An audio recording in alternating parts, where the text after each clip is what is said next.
this is Junichiro Horikawa, and this is the 11th episode for VEX full algorithmic design series. And the topic today is dictionary for VEX, which is a new data type which you can use from Houdini 18.5. Now, first of all, I'm going to explain what dictionary is. Now, the dictionary is pretty close to the array in terms of data type, but it's a bit different in terms of how it contains the data inside as a container. Now, when it was array, we had this container which you can contain items inside. And what's important was the order of the items starting from 0, counted by 1. Now, when it comes to a dictionary, it is still a container, but when you store an item inside, what's difference is between the array and the dictionary is that instead of using indexes starting from 0 for dictionaries, you can use a string name for each item's position. So say A, B, C, or D, something like this. And it doesn't really have to be like alphabetically in order. It could be like hello or field or world or Houdini or anything. Any text will do. And those indexes are called as key. And also the big difference between the array and the dictionary is that for array you have to specify the data type for each of the items. Like the container, the single container can only store one type of data. If it's an array for float, then these items always have to be float numbers when you store the value. But when it comes to dictionary, each item could be any kind of data. It's like some items can be float value, some items can be integer value, some item can be a string value, or some item can be a vector value as well. So in terms of storing the data as in a container, it is much more flexible than using array. Now, the dictionary data type hasn't been introduced until Houdini 18.5. That is because in most of the cases, just by using array is fine. But at some point, when you are dealing with the really complex data structures, a dictionary becomes really useful. So I think in terms of knowing how you could use VEX for designing, for modeling, for animations, I think it's a good idea to know how you can use dictionary as well. So I'm going to teach you the basics of it today.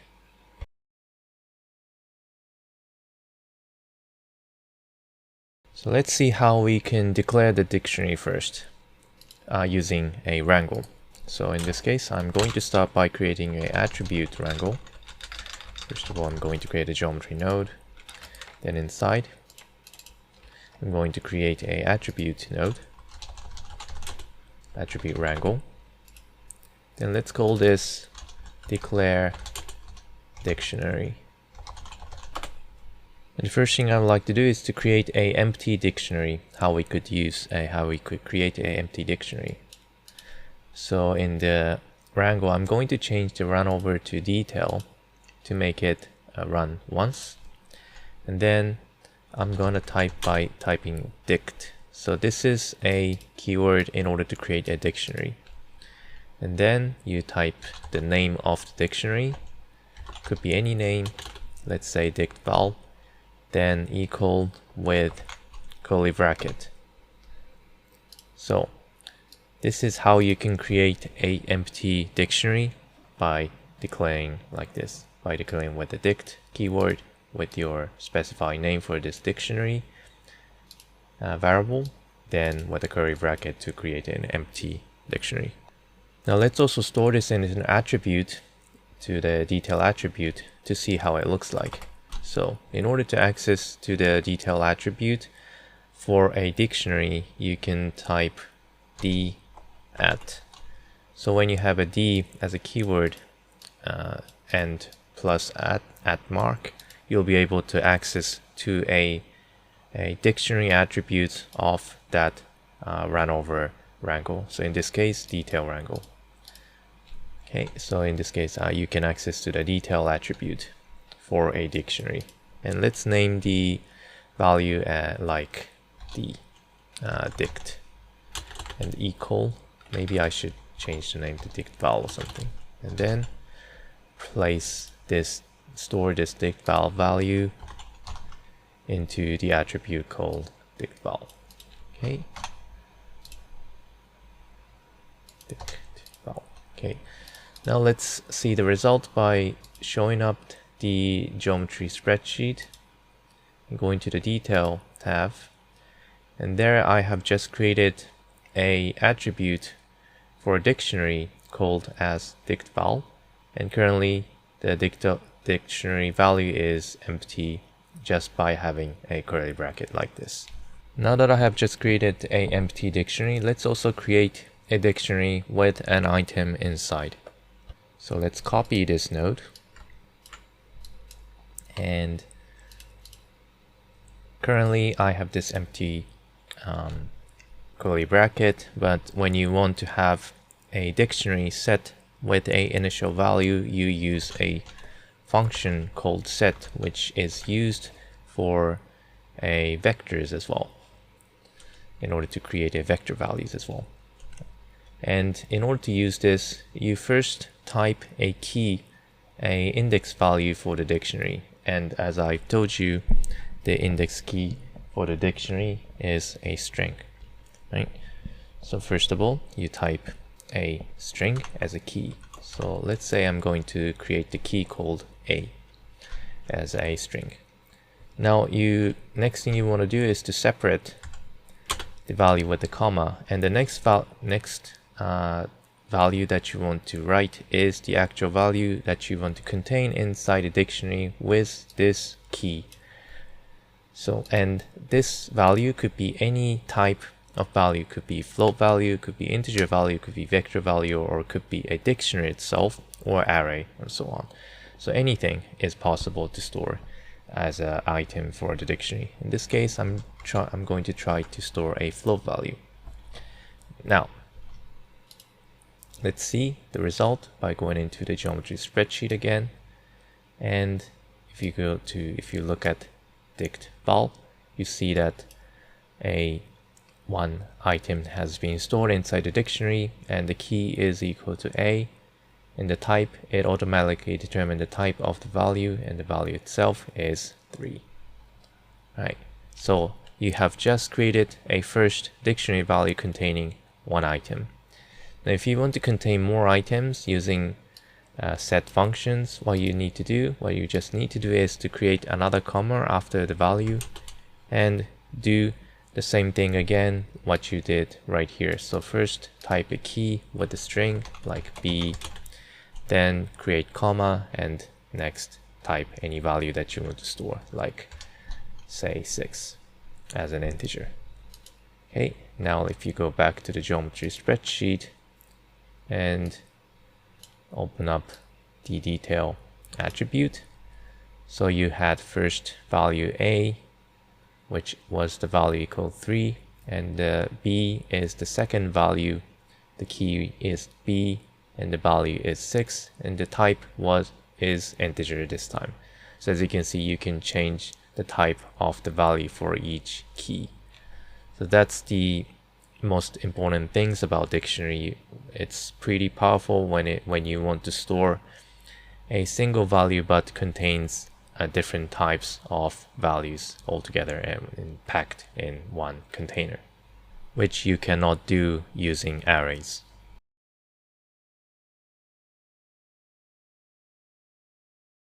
The next thing I would like to show you is how you can set additional items to a existing dictionary. So let's see how we could do that. First of all, I'm going to create another attribute wrangle. Then let's name this set item. And first of all, I'm going to create a empty dictionary. And using a run over as a detail. And let's create an empty dictionary like we did. So name it as dict val equal to a curly bracket. Now, in order to assign, or in order to store a new item inside this existing dictionary, what you can do is first type a dict val and then write a square bracket, and inside a square bracket you type the key you want to use for the index. Say you want to use A as a key, and then you type equal and type any value that you want to store in that key index.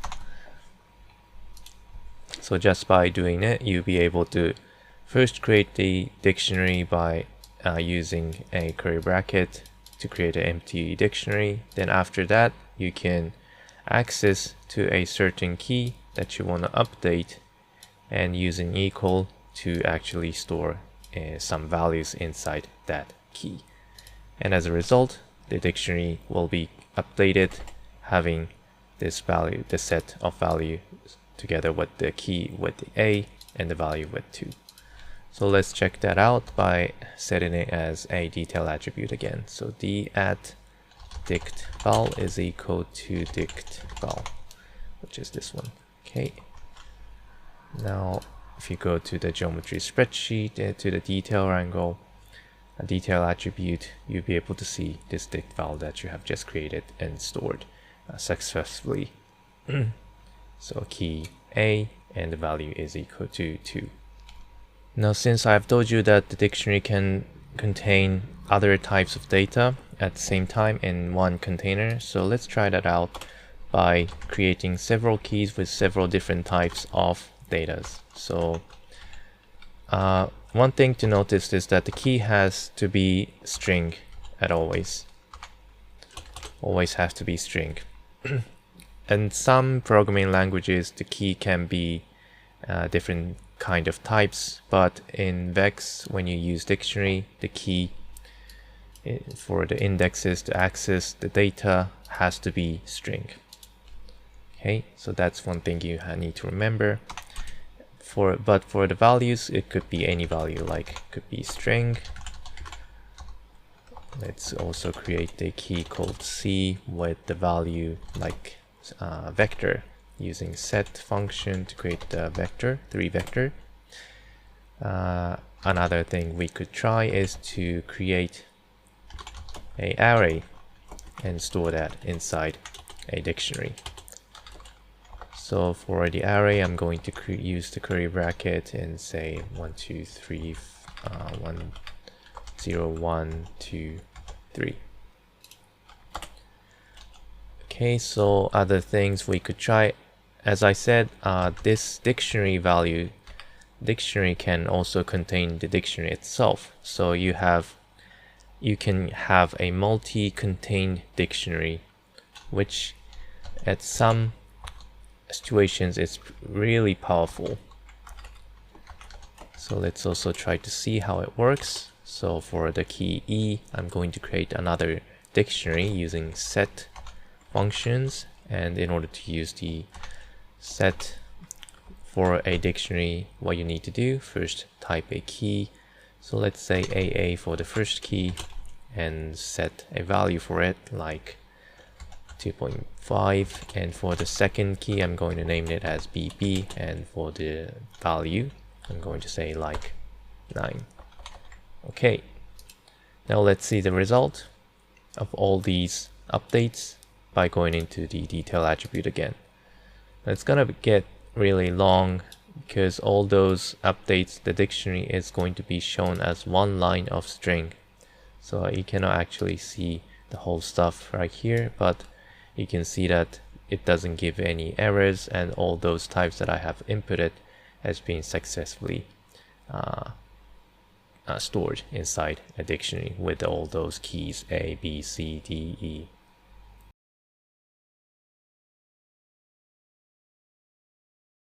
Now we have just tried how we could set an item inside a dictionary. Let's try to remove some item from the dictionary.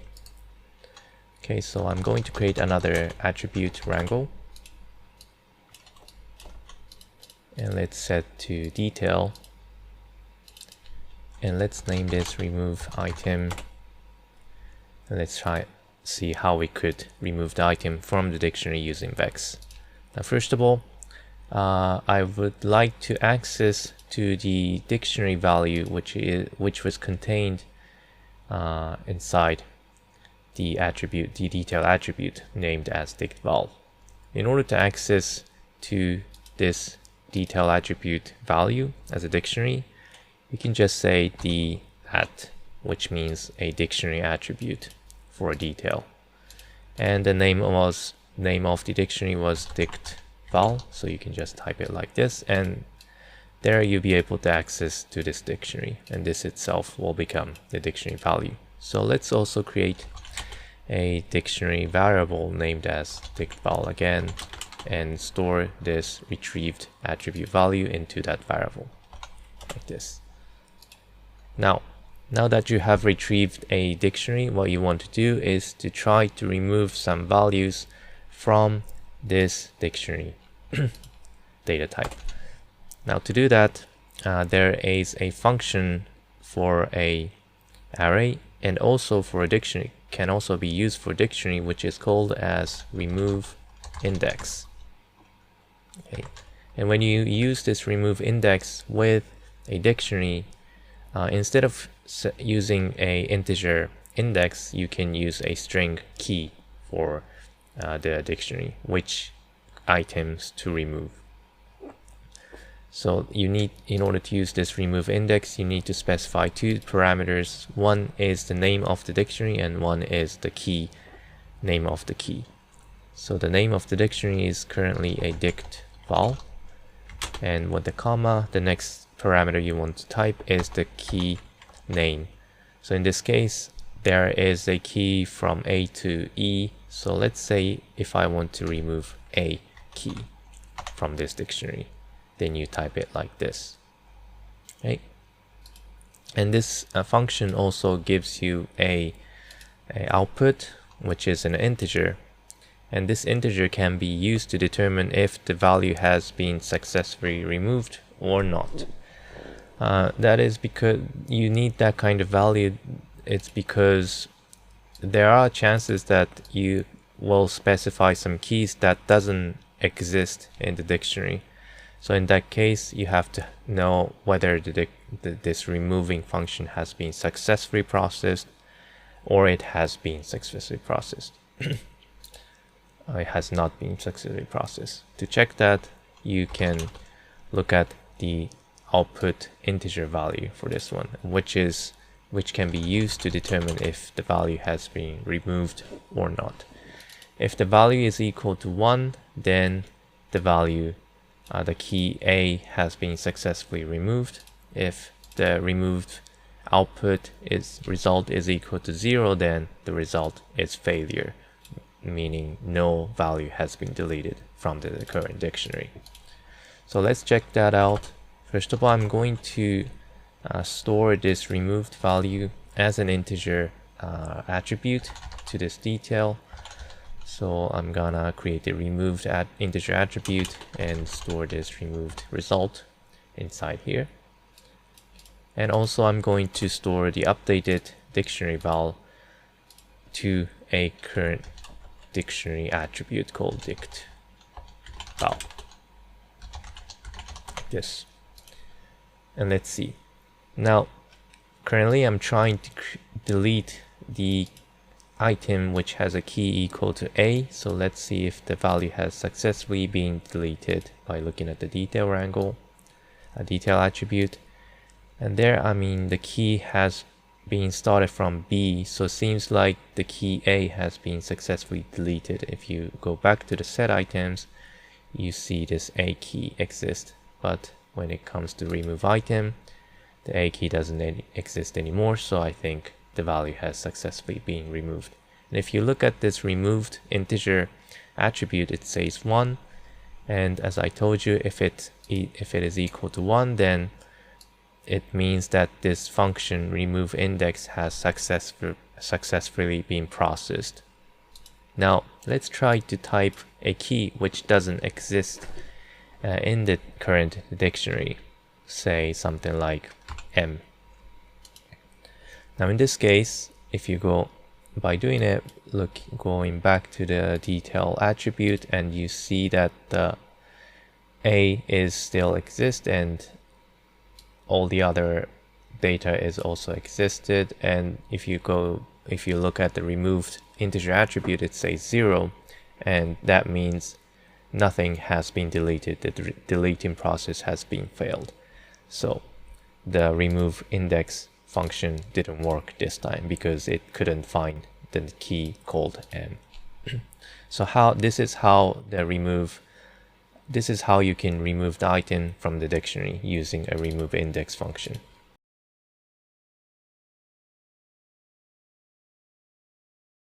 Now, instead of using remove index, there is also a function to check whether the key exists inside the dictionary or not.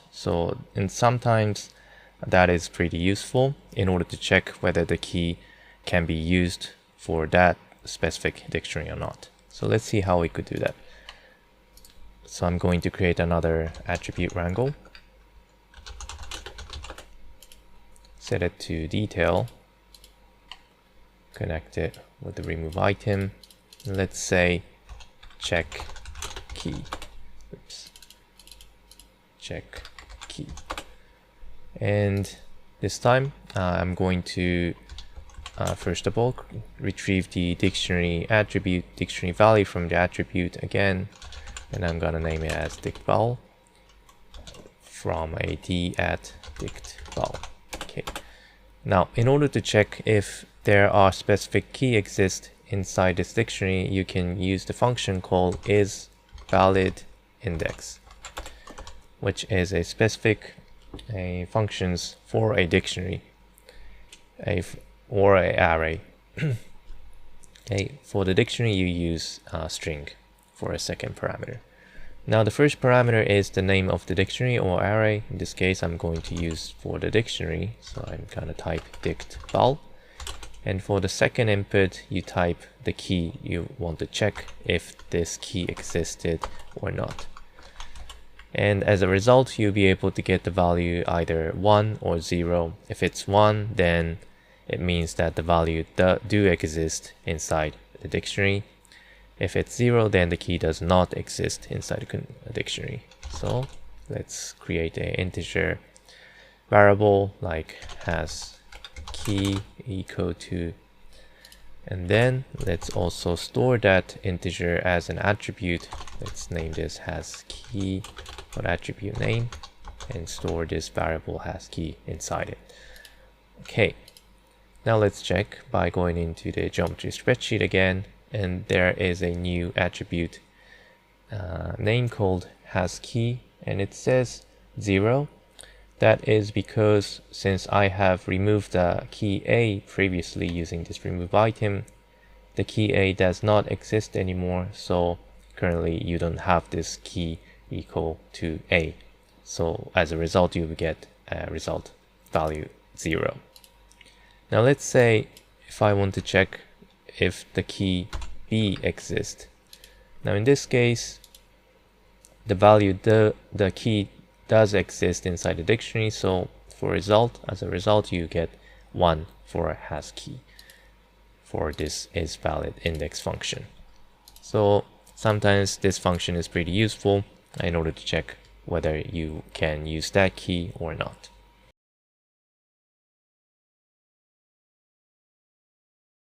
The next thing I would like to show you is how you can, after you have created a dictionary, how you can access to an item inside the dictionary, just like you did for the array. So let's try to see that. First, I'm going to create the initial dictionary by using a attribute wrangle again, set it into detail, and let's create a simple dictionary. Let's name this dictval again with the set a key with a value called 3.0, and for the b key I'm going to create a string value like text. Okay. And in order to retrieve a value inside a dictionary, first thing you need to know is the name of the key. In this case, either A or B. And you also have to know the corresponding value type as well. For key A, the value type is float value. And for the key V, the value type is equal to string value. So in order to use that inside of VEX, in order to access it to those items, you need to know the set of a information. One is the name of the key and the one is the type of the value. With those informations, you'll be able to retrieve or access to a specific item. Now let's try to access which is inside this dictionary using a key A. Okay, to do that, you first have to know what the type of the value, and in this case it's float, so first type float in order to create a float variable. Let's say a val as the name of the variable, and then type dict val and use a square bracket, and inside a square bracket you type the key that you want to access, and in this case A. So by doing it, you can access this message will access to a specific item, which the name is key equal to A, and since the output value is float, you need to store it inside the float variable like this. And as a result, you'll be able to get a value for A. And let's check that out by updating this value to a detail attribute to check.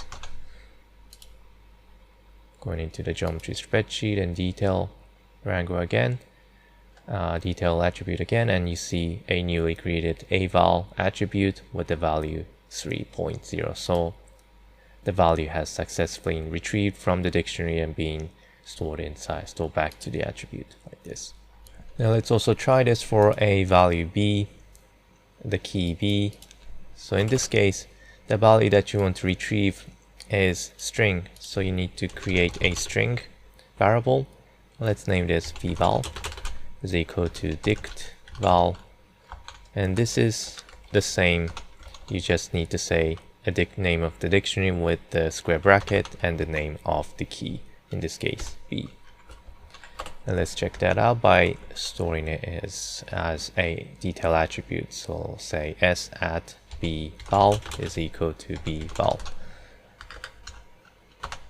And let's check that by going into the geometry spreadsheet again, and for a attribute name called vval, you have this text value which is stored right here. So that's one thing you have to know. You need, in order to access it, in order to access some data for a dictionary, you need to know a name of the key and the type of the data. That's the two important stuffs you need to know in order to access. Now let's try another way in order to access to a value inside a dictionary. Let me first name this as an access dict1, and I'm going to copy this, and inside here what I'm going to try now is to try to access some value, try to access some key value which does not really exist inside the dictionary, and see what happens. Say I want to I have set the name of the variable like cval, and for a dictionary key I have set C as a key. Now in this case, as you can see, the value does not exist inside the dictionary, so as a result, let's create a attribute called cval and place this stored a cval result, which I have right here, to an attribute and see what the result is, and it gives you a 0. So whenever you couldn't find anything, you couldn't find the value at specific key, it just give you a default value for that data type. And if it's float, it's 0. If it's string, it's an empty string, and so on. Now, say you want to look for some specific key, and there might be a chance that if you couldn't find any key from that dictionary, then return a default value with specific value, specify default value. There are some chances you want to do that, and in order to do that, you can use a specific function to access to a dictionary, together with setting a default value when the key has not been found. And that is the function called as getComp. Okay, so using getComp, you'll be able to access to a specific value for a specific key inside a dictionary with a default value when the key has not been found inside a dictionary. So let's try to do that by first parameter you need to set for this getComp is the name of the dictionary. And then the second parameter you want to set is the name of the key. Let's type A for now since it exists inside the dictionary. And the third parameter, what you can do is to set a default value when you couldn't find any key inside the dictionary. So let's say for default value I want to output -1. Now I needed to change the default keyword to 1.0 since if it's just 1 it becomes integer, so that means the data type is not the same with the value that I want to retrieve here, which is float. So I have just changed this to -1.0 and let's see the result. Going to the geometry spreadsheet and says 3.0. That is because I have successfully found the value for key A. Now if I set it to C, which is a key which does not exist inside the dictionary, then if I look at the result, it will give you a value called -1. And previously it was 0, but currently it's 1 now, -1 now. That is because I have set the default value when the key could not be found in the dictionary. So if I set it to 100, then the result you get is 100, -100. So these were the basic process how you can access to an item inside the dictionary.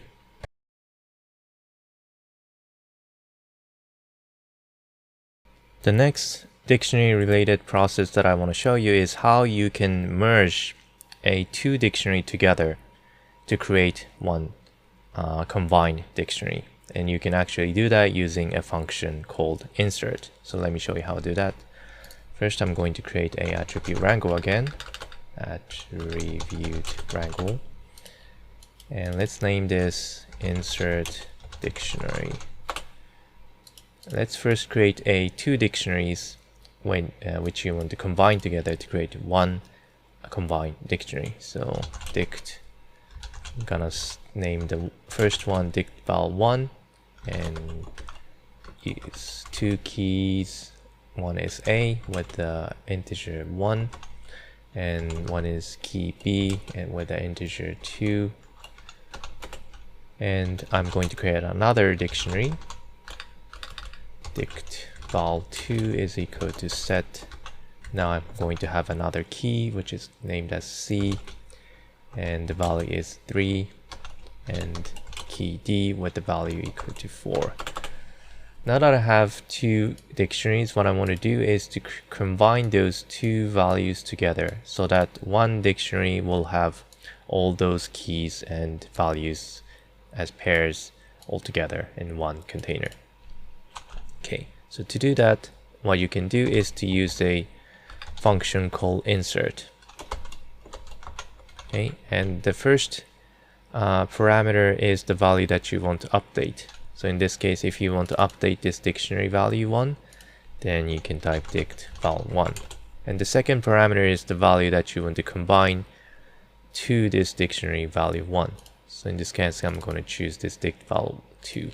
So dict_val2. And as a result, the dict_val1 has been updated. And if you store that as an attribute, a detail attribute, like named as dict_val for dict_val1, you'll be able to see for it. Okay, I think I need to set the run over to the detail. If you go back to the geometry spreadsheet for the detail, you see a new dict_val attribute with all those keys combined together as one dictionary. So A, B, C, and D. So that's how you can combine two different dictionary altogether. to create one big one.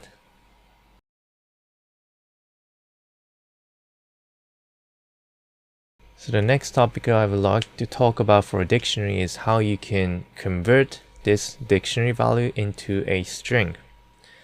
And if you look carefully at the format of this string, it is actually based on a format called JSON, which is mostly used in web for REST APIs as a result value.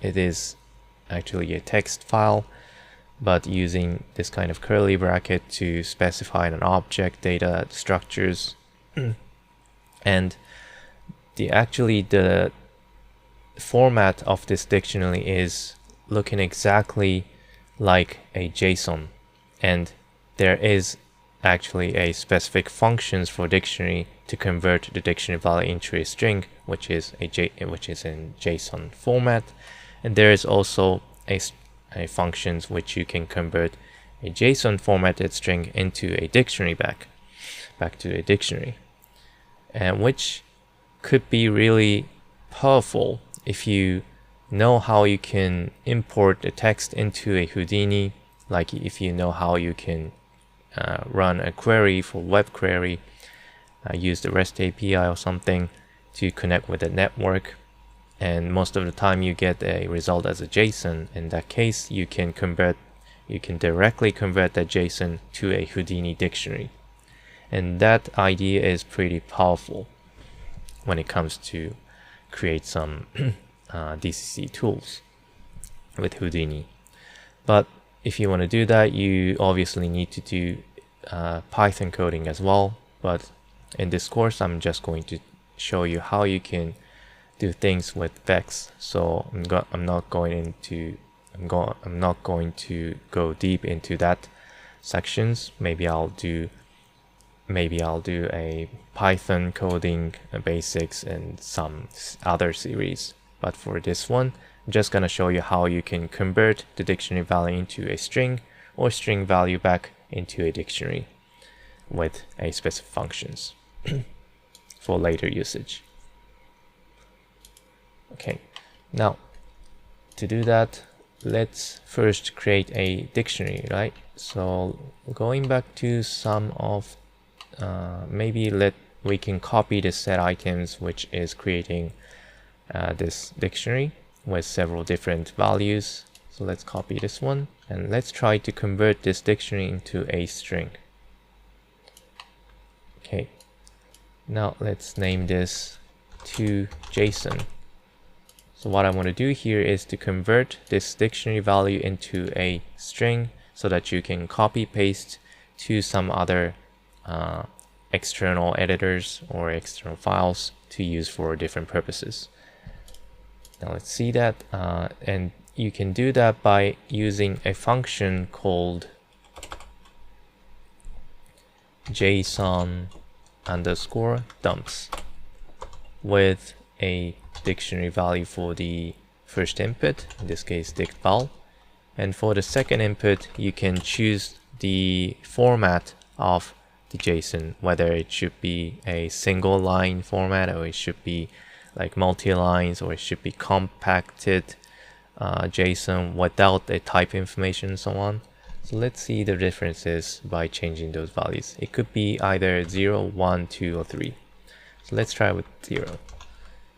And since the output of this JSON dumps will going to be strings, by converting dictionary, I'm going to create a string variable like named as JSON, and let's store this JSON to a detail attribute. So in this case, I'm going to say s@JSON is equal to JSON. Right. Now, if you look at the geometry spreadsheet to go to the detail attribute, you see this similar value, which is similar to a dictionary, doesn't really look different because all what you see is pretty much the same, but it actually is different. This is a type of the string. All these words has been written exactly like this. Before the dictionary itself, it looked like this, but it actually is a container type, so it's pretty much different. Now to check that this is really a string, we could use something like font to view what is written inside a attribute. So give up a font node, and then let's type some expressions here to access to a detail attribute of this toJSON node. So what we can do first, we can use a backslash here, a back quote, to back quote. Inside a back quote, we can say detail s with a name of the parameter with the say // toJSON. That's the name of the node, and the attribute what we want to access is called JSON. Right. Now let's view this, and as a result you'll be able to see this whole long string, which is actually a string value, a JSON value explaining the value of dictionary. Now reading this as a one line is a bit too hard, so if we want this to be shown as multiple lines, what we can do is to use a different parameter for the second input for JSON dumps. If I set it to 1, now you have a multiple lines. Now let's also set it to a left alignment. Now this is a most popular way to view a JSON file multi-lined, and you can see that one item is one dictionary has been stored, one key with the value has been stored like this. So you have key here, the type of the value here, and the actual value, and using comma to separate other values. And the next one you have a key equal to b, and type is string, and the value is abc, and so on.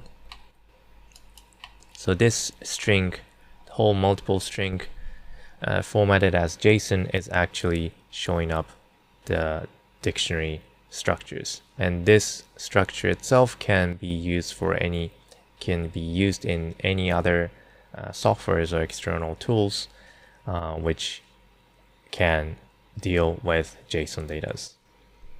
And in most of the programming language, it does support JSON. Right. Now let's also try to see what the other parameter does. For the second parameter for the JSON dumps, if I set it to 2, now it's one line again, but one thing that is different is that some of the values are missing the type information, like the first A, B, or C. It's missing the type information. It just assume that the value is integer or string or so by looking at the value itself. But some of the value has a type value when you have stored a dictionary inside a dictionary. So those value stays like this with the types. So if I set it to 3, will become a multi-lined compressed dictionary value in the JSON format. So most of the cases, if you want to create a JSON file, I guess I will use either 1 or 3, and I think using 1 is safer because it has the data type as well, which could be useful at some point. Okay, so that's how you can convert a dictionary into a string. Now, by having this string value, you can convert back into a dictionary as well. So let's also try to do that. Okay, so I have just stored a string value into the detail attribute called JSON. So let's try to retrieve that attribute as a JSON, as a string, then convert back into a string, convert back into a dictionary by using other functions.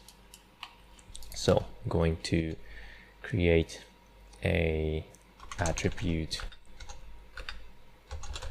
wrangle again, attribute wrangle again, and this time I'm going to name this toDict. And in order to convert a JSON data into a dictionary, first of all, we need to access to this JSON string. So let's access to it by accessing to s@json, and then create a dictionary variable named as dict_val. Currently it's just empty one, but we can store the actual dictionary value into this variable by converting this JSON file into a dictionary by using a function called JSON loads. By using it, you can convert a string into a dictionary. And I am going to, you need to type two parameters. One is the JSON strings and one is the flags. The flags can be used to detect whether the string has a type information or not. Now in this case, there can be used to automate. It works both for the typed values or untyped values, so it might be most useful one. If you know that the value has the extra information like the data type, then you can use 1. If not, if the value is compressed, then you can use 2. But I guess it's always better to use either 1 or 0. So let's try to use 0 for this one. Most of the cases, I guess using 0 is fine. So the first value is JSON string and the second parameter is 0. And if it goes okay, the dict_val is going to be updated as a dictionary, and let's see that by setting it as a dictionary attribute for detail. So I have to set it to detail as well, and d@dict_val is equal dict_val. Let's see the result by going into the Jump spreadsheet, and you see this dict_val, which is pretty similar to this JSON strings, but it is actually a dictionary value. And if you see any word here, then the value has successfully been stored as a dictionary.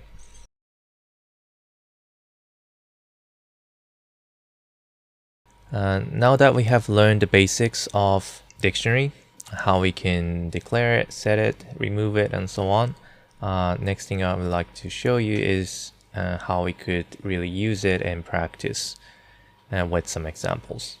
Now the first example I would like to show you is how you can access to a dictionary which stored in points and use that as a extra information to modify some geometrical informations for current geometry. So I'm going to start by creating a sphere, and let's set it to polygon with some frequency. Let's set it to 10. Now what I want to do is to control each point's position or height, then also control the colors using a dictionary somehow. And to do that, I'm going to try to first create a box, right? Then let's set this box so that currently the size is okay for now. And what I'm going to do is to create an ISO offset to create a volume out of this box and create a bunch of points inside this volume and using scatter node. And when we create the points, I want to set the point number same point number as this sphere geometry. And currently the sphere geometry has 1002 points, but it changes if I change this frequency parameter, right? So whenever I change those frequency, I want to have this point number being updated, be used for this total number of points being created with this scattered node. To do that, we can access to this sphere node using an expression function in order to calculate the total amount of points. You can use a function like n points. This is the function, expression function, in order to check the number of points at a specific node. In this case, we're going to check this sphere 1. this, and as a result you'll be able to get the total number of the points which creates this sphere. And if I reduce the frequency, this scatter numbered total number of the point will also follow.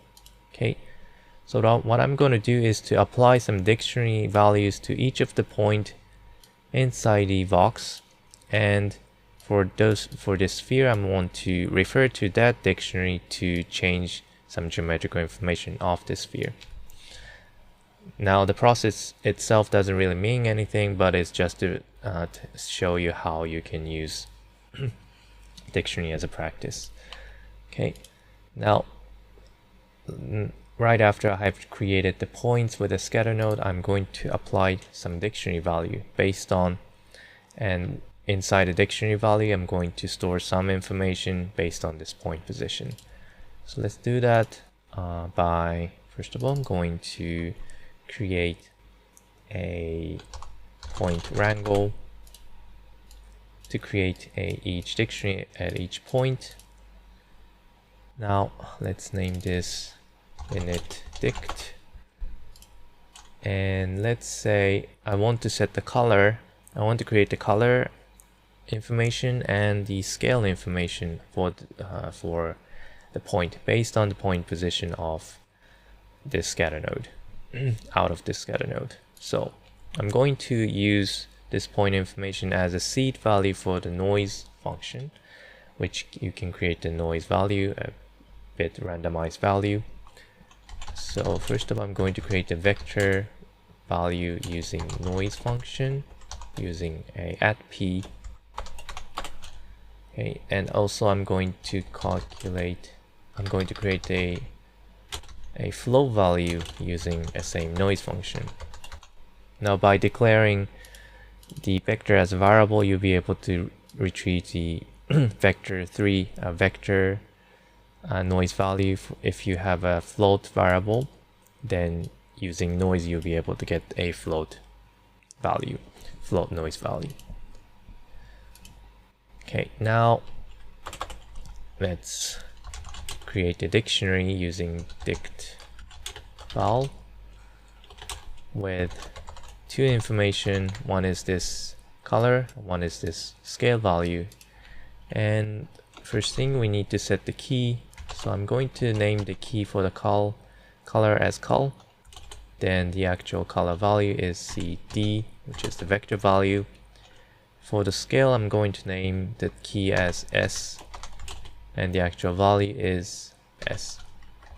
Okay, now I'm going to store this into each point attribute by accessing to the at dict val code dict val. This. Now if you go to the geometry spreadsheet, this time instead of going to the detail, I'm going back to the point wrangle, point attribute, and let's open up this. Let's give us some space here, and you can see a new attribute called dict val has been created, and this value is a dictionary format, and this has two information. One is col and one is s, and each of the value is different for each point because I'm using a noise function using these point information as a seed, so each of the values should be different. Okay, now that looks good. Now what I want to do next is I want each of the point on the sphere to refer to those point which is scattered inside this box and each of the points inside the box has this randomized value, so I want to use that to control the size of or color or the scale of each point. So let's use point wrangle, and first input will be sphere, and the second input will be a dictionary value, a point with a dictionary value. Now let's try to access it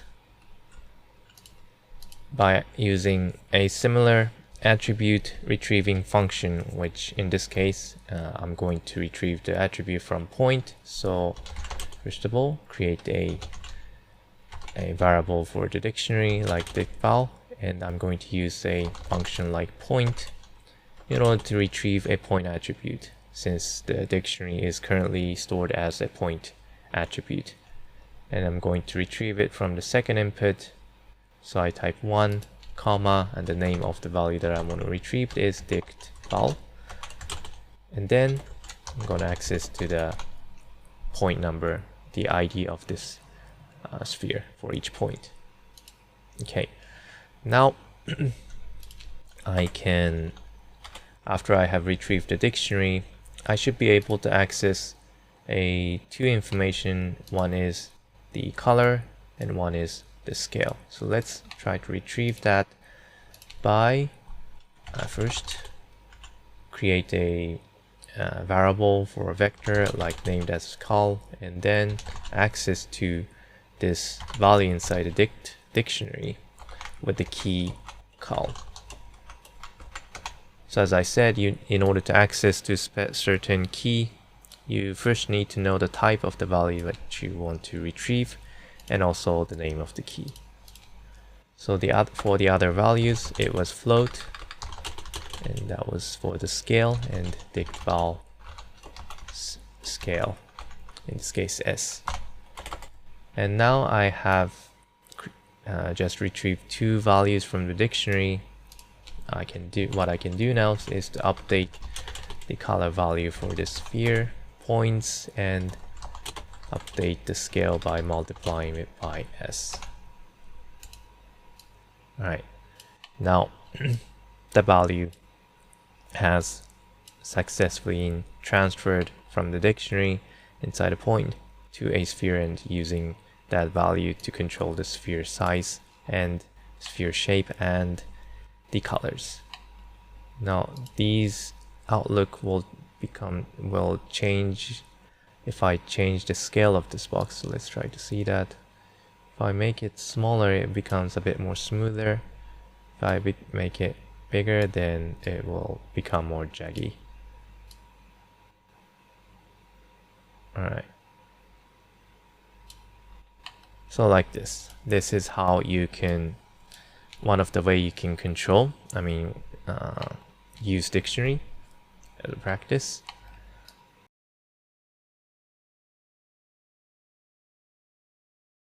Now let me show you another examples.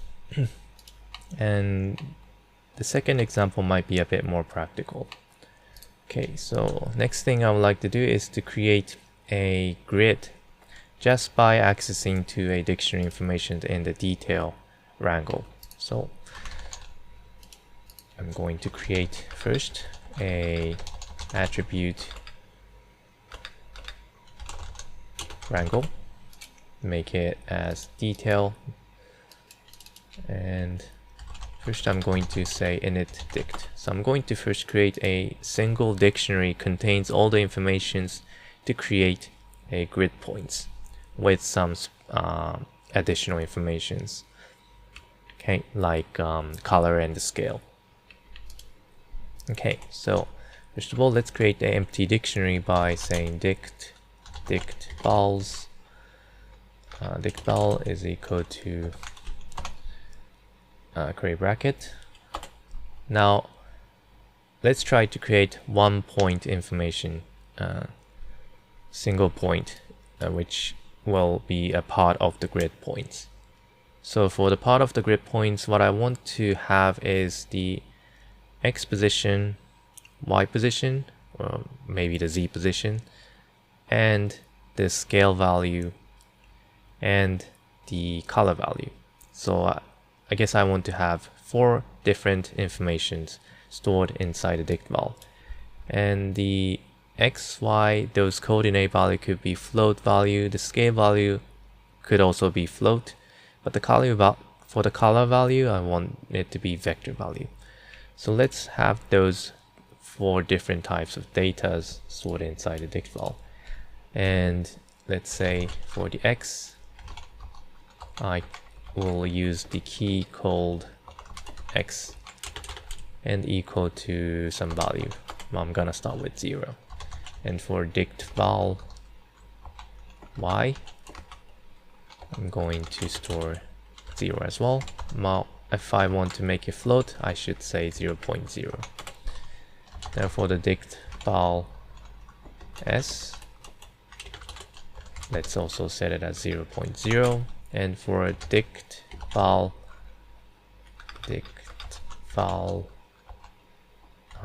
color, I'm going to just say C. I'm going to set 0, 0, 0. I'm going to create a vector with the 0, 0, 0 value, which in this case creates a black color. Now, this is a format for one single point for the grid. Now, in order to create the whole bunch of grid points, you need to use a for loop to iteratively create or incrementally create this dictionary one by one. So let's do that by using a for loop, and I'm going to use 2 for loops so that I can create a 2D grid.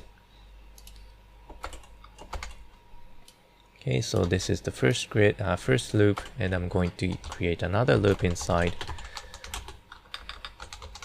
with the number of 10.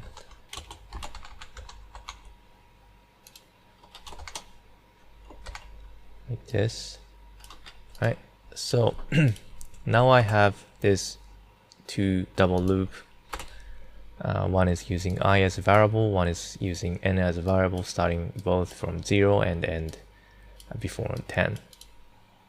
Now I can use this I and n as a value for x and y, so let's try to replace this x value with I and y value as n. Now in this case it is an integer, so I guess the x and y became integer. Now let's just keep it as an integer for now.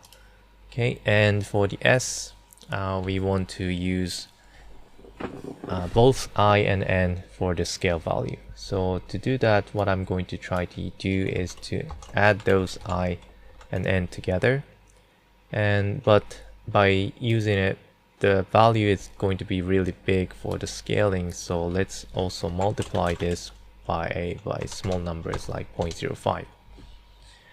Okay, as a result, if the I and n equal to both 0, then you get 0. If one of the values is equal to 1, then you get 0.05 and so on. Right, now for the colors, I also would like to use both I and n as a base of the color. I'm just going to change the x and y, and for the z I'm going to keep it as 1, and for the x I'm going to use it with the I. Now the color value for x, y, and z should be in between 0 to 1, so I'm going to divide this I by 10.0 since the maximum is 10, and for the y as well, n divided by 10.0. Now this is the dictionary value that I want to have for each point. Now I am creating the dictionary right here, but in order to pack this into one and store it as one value inside a detail attribute, I kind of have to pack this into one container, inside one container, and that one container can be dictionary, or in this case it could also be an array, so you could have a array of dictionary as well. So let me show you how you can create an array of dictionaries. To do that, you say first declare dict, then name the variables for the array, name the arrays with some names, let's say dict vals. And in order to make it as an array, you type square bracket, then say array to create a empty array. Now I have just created an empty array in order to store a dictionary. Now in order to append a values inside this dictionary array, you just do the same things like I told you in the array section. You use append functions. The first input is dict vals, the name of the array, and the second input is the actual value that you want to store, which is in this case dict val, name of dictionary. Okay, as a result, all those dict vowels has been stored inside this dict vowels dictionary array.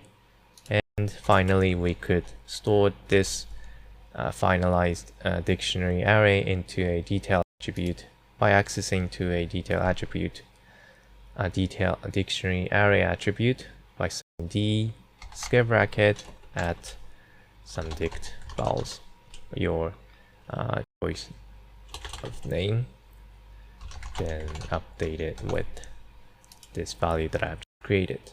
And let's look at the result by going into the geometry spreadsheet to the detail, and you'll be able to see those stored values. And this is actually an array of dictionary, and you can check that by looking at the first shape of the bracket. And if it's square bracket, that means the value is array. If it's curly bracket, then that means this is a dictionary.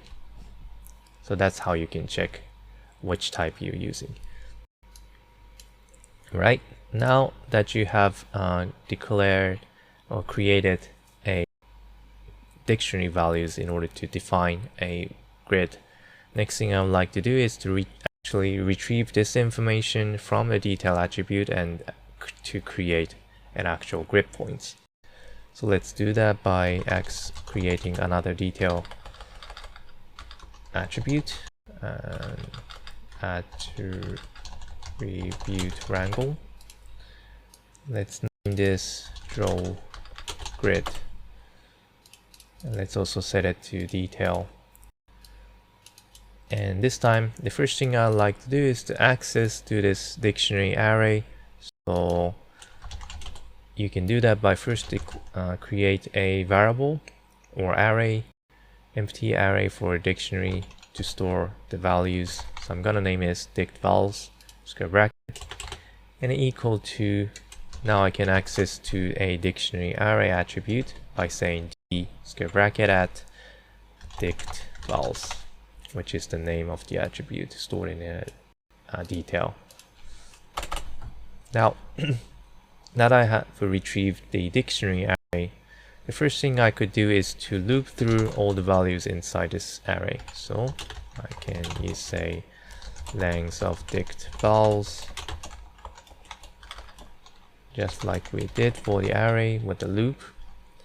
And we can access to each of the item inside the array, which is a dictionary. So we can say dict vowel is equal to dict vowels at I index. Now next thing we could do is to retrieve the value which is stored inside this dictionary, and I have stored 4 different types of values. One is x, one is y, one is scale value, and one is the color value. So let's try to access all these 4 values inside this for loop. So the first value is the x coordinate value. We can retrieve that by accessing to a dictionary with the name of the key x. For y is dict val y square bracket. Now actually a x and y was integer in this case, so I guess I should say integer for x and integer for y. Now the next thing I could get is the scale value, which was float. So float s is equal to dict val s. And last of all, we can retrieve the color value, which was the vector type. So vector c is equal to dict val c, like this. Now we have all these 4 different values retrieved from the dictionary value. We could try to use this to create a grid points. Now we could add a new point using add point function with the first of all I need to name the point number, then equal with add point. Now in order to use add point functions, the first input should always be 0, and the second parameter, it should be the position of the point. So I can use set to create the vector positions, and I can use x and y for the coordinate. So x goes to x coordinate, 0 for y, and y for z coordinate. Now I have just created a grid of points, but just by getting information from the dictionary. Now there are several other informations like scale and C color, so let's also set that as an attribute to this point that I've just created. So using set point attrib, and the first for the scale, I'm going to update the p scale attribute, p scale at pt with this s value that I have retrieved from the dictionary, and I'm going to apply another attribute for cd, which is for the color, to pt with this c value that I've retrieved. As you can see that the color has already been changed by updating this cd, and it's based on the xy position. Now let's also try to use this p scale by using copying a sphere geometry to this point using copy to points, which will use the p scale attribute to scale this copied sphere, and it just will look like this. Okay, so that was another example how you could use dictionary as an example. Hope you get some insight how you could use dictionary, what dictionary could be used for.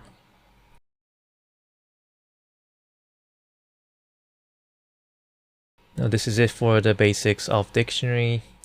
Since this data type is pretty new for Houdini, it's just been appeared from Houdini 18.5, so not many practices has been created for this one yet, but I think the dictionary data type is pretty strong, pretty powerful, so it's a good idea that you get used to it, at least the basics. And I think it will going to be more powerful when you get to know the Python coding as well, so that you can use it together with the external files or like API requests and so on. So that's going to be more powerful. So at this point, just remember how you can create, declare, set, remove, and so on. It will be just fine as a basic process to understand what dictionary is. Now the next topic I would like to talk about is a kind of a broad topic, which is a vector.